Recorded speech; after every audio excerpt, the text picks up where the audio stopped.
And good morning. It is 18 minutes after 8 o'clock, and joining us in studio this morning, Larry Sydow back with us, and Illustrator. We got author Larry Sydow and Illustrator Pat Hittle this morning. Good morning, guys. How you doing today? Good morning. Thanks Doing for great. Thanks for coming back and coming and seeing us again. How's life been treating you guys? Just Super. busy writing and creating, I guess, huh? Absolutely. Awesome. Writing, doing a lot of writing, and Pat's been doing a lot of drawing. Well, good deal. Well, you kind of went in a different direction this time. Yes. Of course, we had you on about a year ago or so, talk about your mission series books and Yes. those, and those are way different than the book we're about to talk about here. Yes. But so I got to ask, what kind of inspired the change of direction here for you? Well, I had been telling stories wherever I was about some of the foibles of my son and his best friend, Jesse. Okay. And someone said, why don't you write those down and write a book? And so that's how the book came about. Okay. Now, the book's called Me and Jesse, Me and Danny. Right. And now, I was reading the synopsis online here. The setting for this one is in Iowa, right? Yes. So What? this like I know you'll know a lot of local references in some of your Right. books and things. This one is takes place in predominantly in Iowa, I guess. Yes, western Iowa, a little Okay. town called Soldier. Okay. The town is probably lost because it's a town of 250, and So if you blink, you miss it. you literally can. You can drive right past, and I did that in a snowstorm going to another town. Okay. And you and about 10 other people probably did the same thing. Just drove right by it. But it's a neat little town. It's a primarily Norwegian background, but Okay. they are a wonderful group of people. And when we moved there, Dan, the kid across the street, was Jesse. They were the same age and the same kind of temperament. Okay. So they just clicked. yes. Gotcha. And the whole thing really started with the story, one of the first stories about taking the two of them to a camp out. Okay. We had a little cabin in Nebraska, took them there, and well, make a long story short, at the campfire, they were out there playing with the fire. I was inside trying to get a lamp going, and all at once I heard somebody talk to them. And they came running through. I thought they were going to crash through the screen door. It got their came- attention. They did. And so I said, well, who is it? Well, I don't know. Never saw him before. So we went out there, and he wasn't there. Hmm. You could see for miles around, and there was nobody there. So that was the beginning of, well, a little bit of imagination. Oh, cool. So it's really an adventure, probably a bit of a friendship buddy story. Definitely. And coming of age a little bit, where these kids go through the adventures together and slowly puts them on that path to adulthood. That's right. There are That's cool. a lot of things that happen during the summer. Okay. You know, down by the river, chasing a salesman who Okay. they think is a spy. Those kinds of things. You know what this reminds me of a little bit is if folks can remember, well, they made a movie out of it, but it was originally a Stephen King book called The Body, but it's Stand By Me, the movie they made in the 80s. That story, it feels like it's got a lot of that flavor to it, that adventure and kids, being kids and experiencing right. things on the way. And it's really like at the end of the day turns to be a real coming of age story. And it's just set in this unique time period or Right. this unique location. That's really cool. Right. I got to ask because my boss, Gene, who does our morning show and our teas and everything, he's from Iowa. Oh, So he's from Clinton, Iowa. Where would that be? And I'm not very good geography-wise with Iowa. Or in relation. Clinton is quite a ways south. Okay. This is midway between Sioux City and Council Bluffs. Okay. See, I think he would love to talk in Iowa with you. Yes. Yeah. Very close. Yeah, him and his wife, they grew up in the Clinton, Iowa area. Oh, That yeah. was It's a neat area. Is it? Yeah. I'm not Well, familiar with Iowa. I've never been. This part of Iowa is in the middle of the Luss Hills. Okay. And it's a geological feature that is only found in one other place in the world, Really? in China. Interesting. It stretches from north of Sioux City down to almost Scotts Bluff. Luss is literally wind blown or dust blown. Okay. The wind created these hills, and they are beautiful to wander through. Neat. Yeah, I've never been that area before, and I would maybe I'll add that to the bucket list of something to probably something to see. Yeah, probably something well well worth going just to see Soldier. Yeah. So now your kids book here. Obviously this is the third printing here of this, or third run of this. So it's pretty popular here. Yeah. We got more coming soon. But as far as this is a children's book, but as far as you thinking what, like upper elementary, middle school? Yeah, I would age? think upper elementary. So maybe 4th grade to 7th, 8th grade, something like that. Yeah, because that's the age of the boys. Okay, so that's probably the reading level here Right. we're talking. Mm-hmm. Of course, I would imagine if they're a little younger than that, you want to read as a family together, Right. as the parents, sit down and have story time Well, afterwards. my son is now in his 40s, and when I sent him the rough draft, he sat down with his kids and read it. And So they were your sounding board, and your and then I called Jesse. He lives in Iowa yet, and he said, he told me one of the stories that's in there that I did not know. Really? It's called The Bomb. And there, and he said, if my kids did some of the things we did, I'd kill them. Right? That's the thing. We look back at our own adventures like I was doing some dumb things back then. Absolutely. So, yeah. Now Pat was your Yes. illustrator on this. Now I'm curious, Pat. When do you kind of read the story and then picture it in your head and say that's what I'm going to? I mean, how do you or do you talk with Larry and use Larry's input? How does or is it I'm reading the story and here's my own interpretation of it?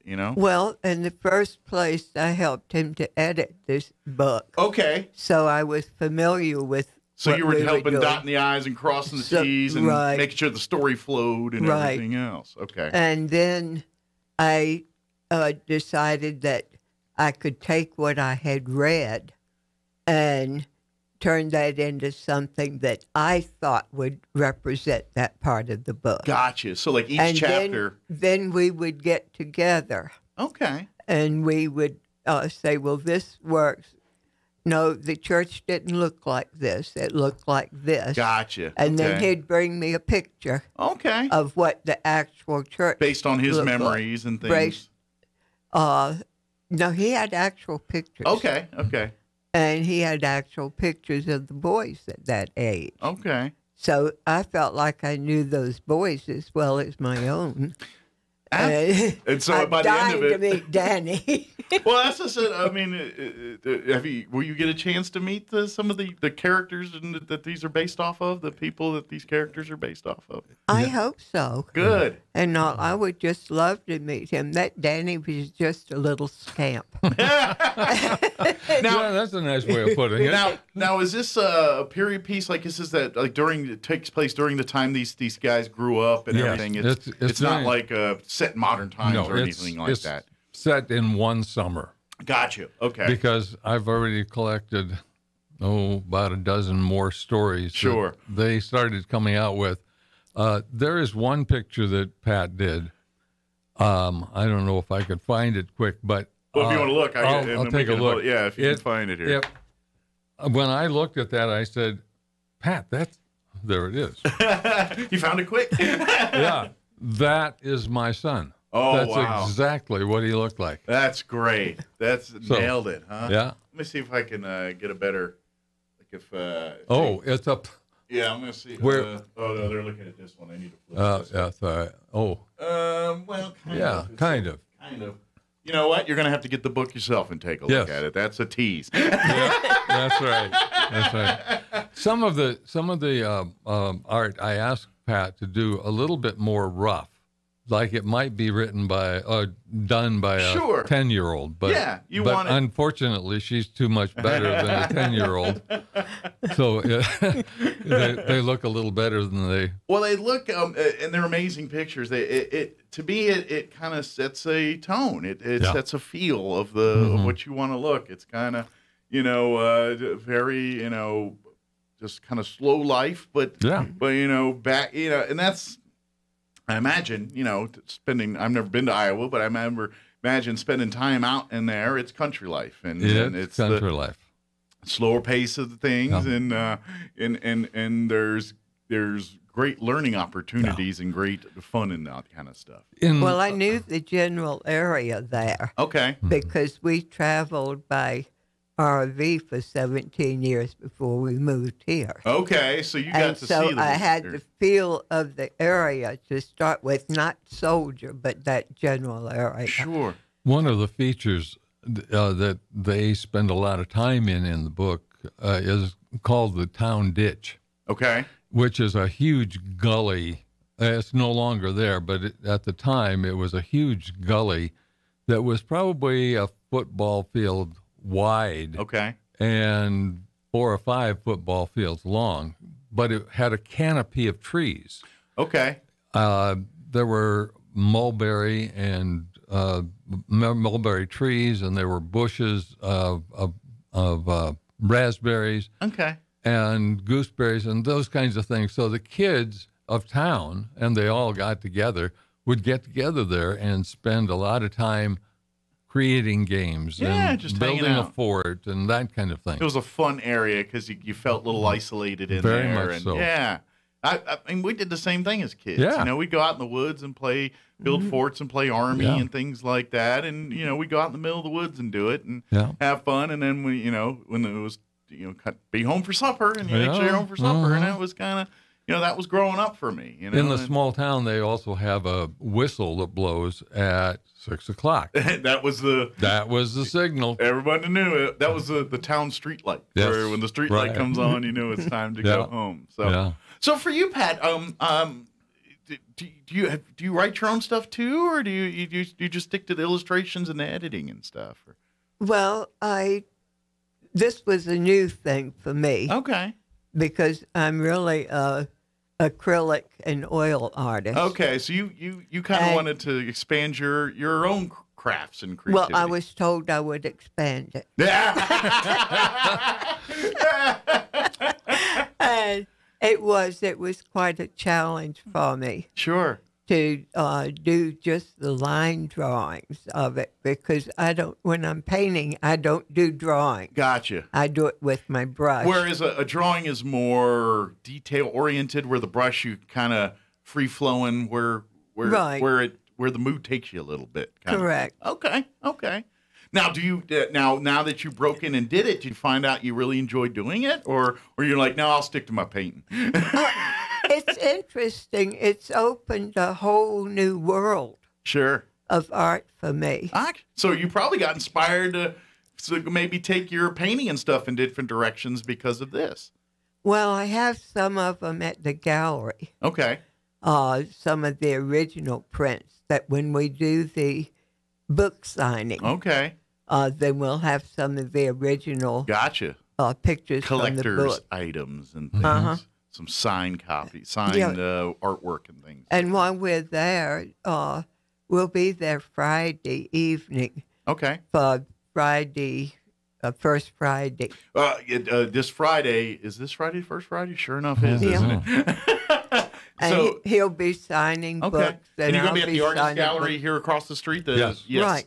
If you've never been in there, go in there. Oh, it is nice. It's a beautiful place. It's a gallery where local artists can come and practice art, but also showcase their art. So if you're looking for great local artists and artwork, it's like a mall, a central hub for all of that right there. And on First Fridays, a lot of times they'll have maybe some of the theater groups in there doing stuff with the kids. This Friday, you'll be there doing some book signings for hopefully getting copies of this book right here for folks. So good deal. Hopefully the shipment will be ready to go. Yeah, Cross fingers. But So if you'd like to get a copy, probably the easiest way is to come out this Friday to the Artist Gallery, to Main Street Arts, right here out on downtown, right in the main, right there near the coffee shop, everything right there. You can't miss it downtown.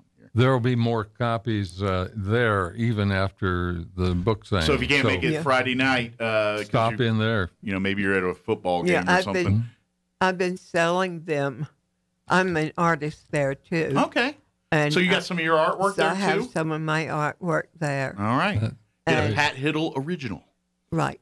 That's right. Yeah. I feel like it's got a ring to it. We could do like a whole Pat Hittle original. I think we can start a company. Sounds like a song, doesn't it? Yeah. Definitely some marketing right there we can do something with. But we've also talked about doing another one that I've started based on my experiences living in a mortuary. Oh, lovely.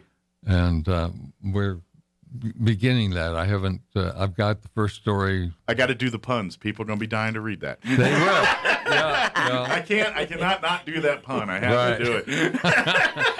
Well, if we'd been a few days earlier, we'd have been just in time for Halloween. It would have worked right in here, too. But let me ask, Larry, has this, after this experience writing Me and Jesse, Me and Danny, is it opened the door for more children's books in the future, maybe? Yes. Okay. Yeah, we're working on that. Good. But, it's one of those things where my writing is... Well, you have the series. Yes. On the one side here, is this going to turn into a series, you think? I believe it will. Okay, good. Well, the Me and Jesse, Me and Danny series. Right. Well, the neat thing is that people who have read it or read the initial version have been sending me notes telling me of their stories. Oh. And some of their stories will probably work into the next book. Gotcha. So everyone's relating based on their own things. Right. And that's the beauty of reading, really, because you get to take someone's story, this case your guy's story, and people get to read it, and then they get to make their own comparisons and their own associations to that story. And like you said, a lot of times it reminds them of their own childhood and their own experiences. And who knows, maybe reading this with your own kids starts setting the table for a new family adventure, sparks an interest in a new family thing. So. One thing, I had a friend who wrote to me and said, you got the name wrong. Grammatically, it should be Jesse and me and Danny and me. And I had to write back and said, that's not the way 10-year-olds talk. Yeah, this is through the mind of a 10-year-old. And their English teacher was one of those I sent a copy to, and she didn't say anything about that. Yeah. Because she knew that that's exactly how those 10-year-olds talk. Sure. And this is an artistic adventure here. That's right. And it takes away from the story if you're doing everything grammatically correct sometimes. And, exactly. And you don't want to do that. So you will have to excuse the grammar for the reason of storytelling. That's right.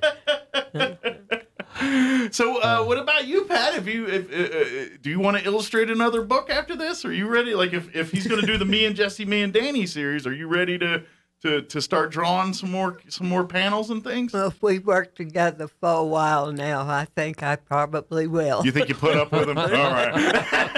Yeah. So again, you can get copies of the book at the Main Street Arts this Friday, first Friday. Come on out, but it'll be available whenever their business hours are open. There. That's right. Right. Is there an online resource they can get it anywhere, or if they want they can get it through Amazon? Okay. They can get it through. So you're out of town friends and family. If you'd like to get a copy for say Christmas or something. If they've got my email, and my email is on there somewhere. Is on the card here. Maybe? It's larry.sydow. Here it is. At gmail.com. Yep. Larry.sydow@gmail.com. Right. And he'll definitely make sure that a copy comes your way. Is this for me? Yes, that's for you. Thank you very much. Yes. I was about to give it back to you, then I saw he autographed it for me, and I was like, oh, thank you very much. But yeah, this is a lot of fun. I think folks will get a kick out of this, and this is like that perfect bonding experience. I think, especially if you get kids 4th, 5th grade, where they still want to kind of be near mom and dad, but some moments they're like, no, go away. You know, they're kind of in that transition time period. And this is that time that helps with that bonding and kind of gets them that transition to where when they want to do the things on their own, they kind of, you know, got some imagination and creativity to go with it. And then you as a parent can kind of explain, all right, that's the difference between story and real life. So true. So true. Yeah. I think imagination and creativity are part of it. One of the advantages, actually, the kids have talked about growing up in a small town like that is they had none of the limits of the big city. That's very true. They also didn't have the pre-programmed athletic programs. They had to create their own. Sure. And these kids did. Yeah. Well, and I think so many people relate to that because every kid in small town USA probably had a similar story or something, especially if they're all in the age period, in the time period of these children in the book. I mean, that was the way of the world at kind of that time, and it was a happy, simpler time in many aspects. So true. Yeah. Well, as a girl growing up, I was the only girl in the area that didn't play with dolls. You were like, no, I want to play with the cool kids. Yeah, the boys. There were 9 of them, and I ran around with the boys. I had to learn to play baseball. I had to learn to play football. I had to learn all the things that the other girls weren't interested in.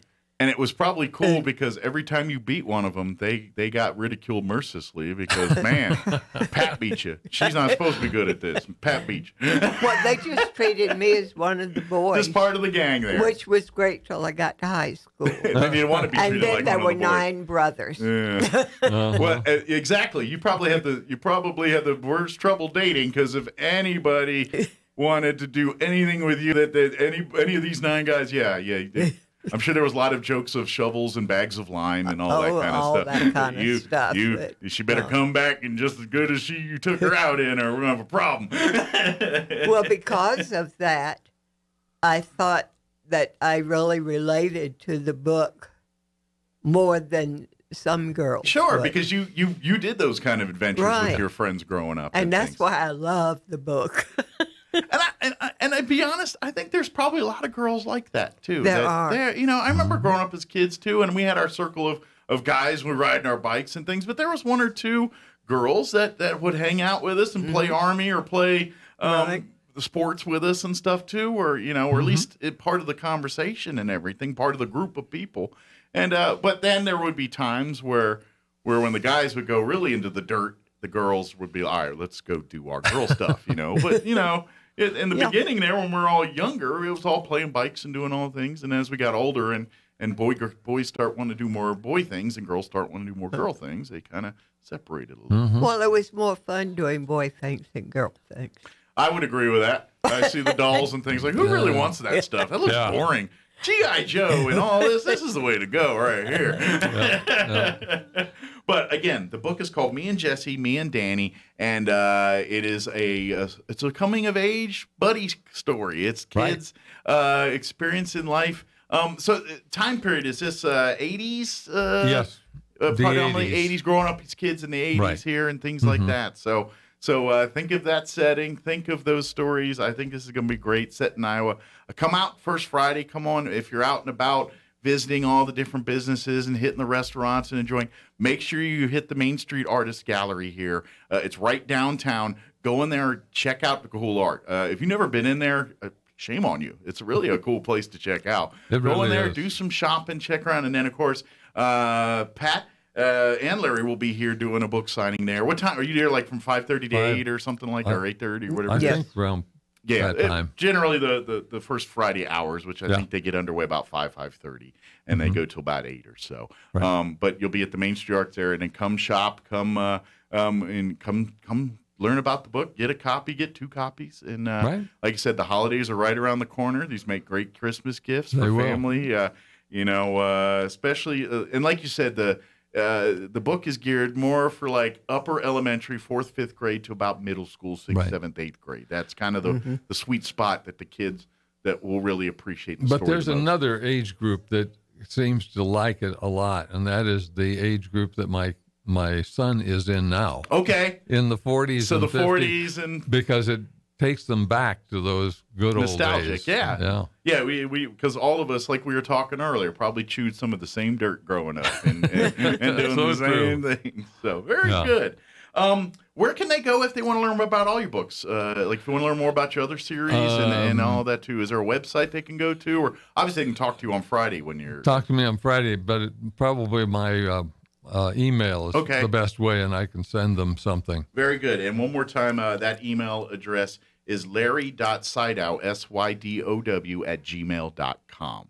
And then, of course, come on out to First Friday. Go to the Main Street Gallery. It's right downtown here, almost directly across the street from where we're at down here in the J.P. White building. 222 Main Street. There you go. North Main. Right downtown. And come hungry, too, because there's always like food and stuff right around in the area, and walking up and down, and things to see and do, and music. It's a fun, festive evening. So come be a part of it. Is there anything we missed that you guys wanted to get out there? Did we skip over or got sidetracked on? I think we did a pretty good job. Awesome. Well, thank you guys. Thank you. And congratulations on another successful book. Pat, congratulations on being in the Illustrator world now. Next thing you know, you'll be the next Mel Blanc or... Not likely. Look what I got you into. That's right. We're going to start calling you Patty Blank. I've been called worse. Well, if you got to work on voices to be a true Mel Blanc, but if you get the illustrations, that's a start there. Right. So, thank you guys. Appreciate it. And we'll see you again soon. All right. All right.